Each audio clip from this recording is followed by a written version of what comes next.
Hello everyone. इस video में हम लोग बात करने वाले हैं पॉइजन एंड एंटीडोट के बारे में। देखिए, ये जो टॉपिक है ये एक छोटा सा टॉपिक है, उतना बड़ा टॉपिक होने वाला नहीं है। तो हम लोग अच्छे से इस टॉपिक के बारे में बात करेंगे और हर एक पॉइंट को समझेंगे। तो देखिए, सबसे पहला है पॉइजन। पॉइजन क्या होता है? जहर होता है एक तरह से। एक ऐसा केमिकल सब्सटेंस होता है, एक ऐसा प्रोडक्ट होता है ये, जिसको खाने से हमें प्रॉब्लम होता है, हमारे शरीर पे प्रॉब्लम होता है। तो देखिए, ये सब्सटेंस डेट काउज इलनेस, यहाँ पे क्या कर रहा है? इलनेस कोज करेगा, मतलब कि बीमारी होगा, ऐसा ये सब्सटेंस है। काउज सीवियर ऑर्गन डैमेज, इससे सीवियर ऑर्गन डैमेज भी हो सकता है। हमारे शरीर में बहुत सारे ऑर्गन है, वो भी डैमेज हो सकते हैं।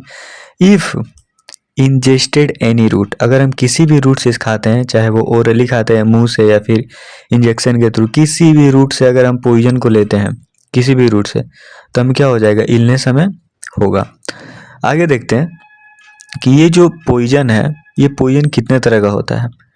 तो यहाँ पे देखिए कि कितने तरह का होता है। तो पहले देखते हैं, एक है इंटेंशनल पॉइजनिंग। इंटेंशनल पॉइजनिंग का मतलब होता है कि आप किसी मतलब अपने मन से खुद से किसी को ये पॉइजन दे रहे हैं, या फिर खुद को या फिर किसी और को आपका इंटेंशन है पॉइजन देने का, जहर देने का।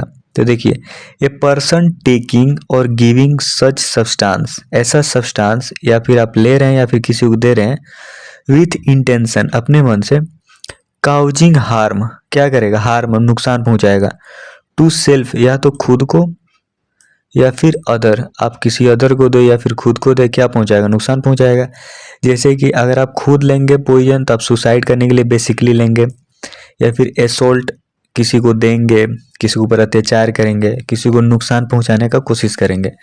तो एक हो गया इंटेंशनल पॉइजनिंग, और सेकंड है अनइंटेंशनल, मतलब कि बिना इंटेंशन का आप गलती से ले लिए। जैसे कि इफ पर्सन टेकिंग और गिविंग सच सब्सटेंस विदाउट नोविंग, आप इसके बारे में नहीं जानते हैं और आप ले रहे हैं या फिर किसी को दे रहे हैं, तो इसके साइड इफेक्ट हो सकते हैं। जैसे कि आप एक्सीडेंटली ले लिए, आप खा रहे हैं और आपको लग रहा है कि आप किसी और चीज़ के लिए खा रहे हैं, लेकिन अगर उसका साइड इफ़ेक्ट्स बहुत ज़्यादा डेंजरस हो जाए, ओवरडोज हो जाए, इतना ज़्यादा हो जाए कि आपको नुकसान पहुंचाए, या फिर वो पर्टिकुलर पॉइजन ही हो, लेकिन आप अनइंटेंशनली ले रहे हैं, आपका कोई भी इरादा नहीं है लेने का, आप सोच रहे किसी और चीज़ के लिए ले रहे हैं, लेकिन हो रहा कुछ और। तो अब देखते हैं कि अगर पॉइजनिंग अगर होता है, आप कोई ऐसा सब्सटेंस लेते हैं जिससे आपको प्रॉब्लम होता है, तो क्या क्या अर्ली सिम्टम्स शो करेगा स्टार्टिंग में।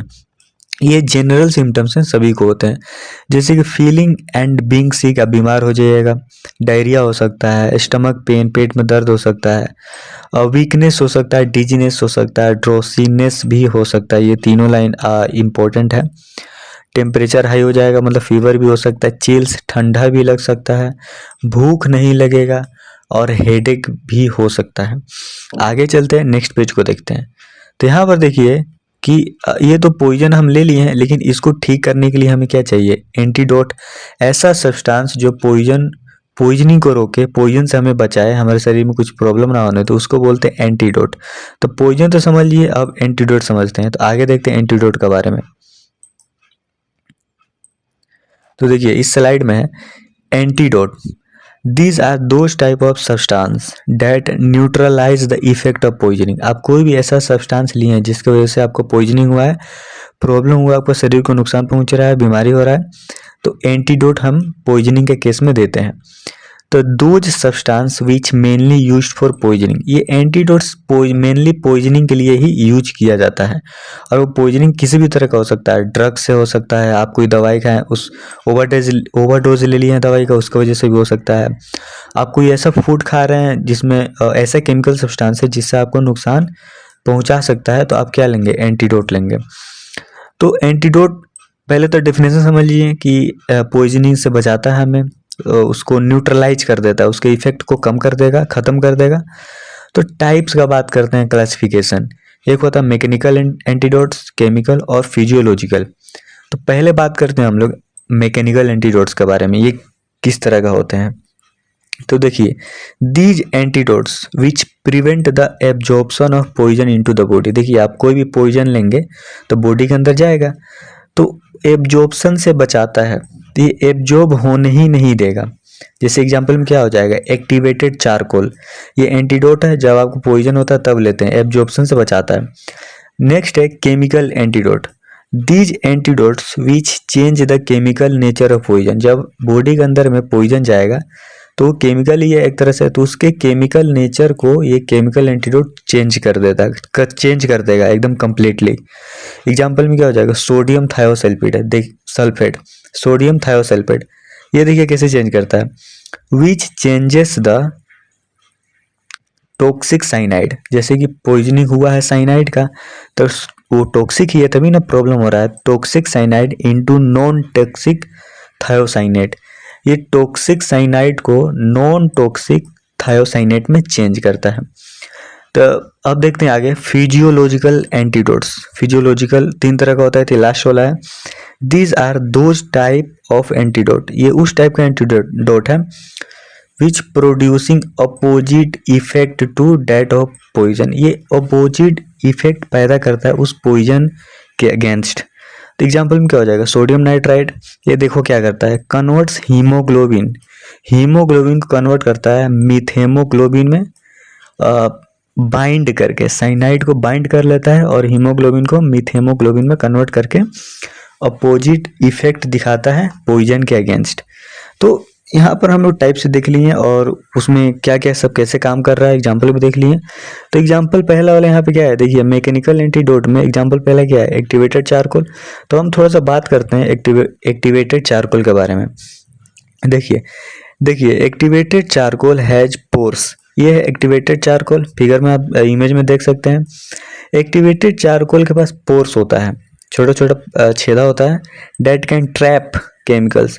तो ये छेदा में क्या करता है एक्टिवेटेड चारकोल, उस पॉइजन को, केमिकल को ट्रैप कर लेता है, पकड़ लेता है। अब देखिए, और पकड़ कर फिर उसके इफेक्ट को खत्म करता है। Typically use in orally for swallowed poison, अगर आप मुंह से कोई पॉइजन लिए हैं, ओरली लिए हैं, तो उसके लिए एक्टिवेटेड चारकोल बहुत इफेक्टिव होता है। नेक्स्ट है पॉइंट है कि activated charcoal is commonly use to treat poisoning, सीधा बात है कि पॉइजनिंग के लिए हम लोग इसको यूज करते हैं। It has also other usages, इसके अदर यूजेज भी हो सकते हैं, बट नोट कन्फर्म, लेकिन कन्फर्म नहीं है, इसके कोई एविडेंस नहीं है। जैसे कि कोलेस्ट्रॉल में यूज हो सकता है, हैंगओवर अगर होता है जब आप एल्कोहल लेते हैं उस केस में भी, या फिर स्टमक में प्रॉब्लम होता है, अपसेट हो जाता है स्टमक, उस केस में भी लिया जाता है, लेकिन इसके कोई कंफर्म एविडेंस नहीं है। मेनली यूज किया जाता है पॉइजनिंग के केस में एक्टिवेटेड चारकोल को। नेक्स्ट है सोडियम थायोसल्फेट। सोडियम थायोसल्फेट का सबसे पहले केमिकल फार्मूला देखते हैं, Na2H2O3 और 0.5 H2O मतलब वाटर, ये है आपका chemical formula. Used to treat cyanide poisoning, जो साइनाइड का पॉइजनिंग होता है उसके ट्रीटमेंट के लिए इसको यूज किया जाता है।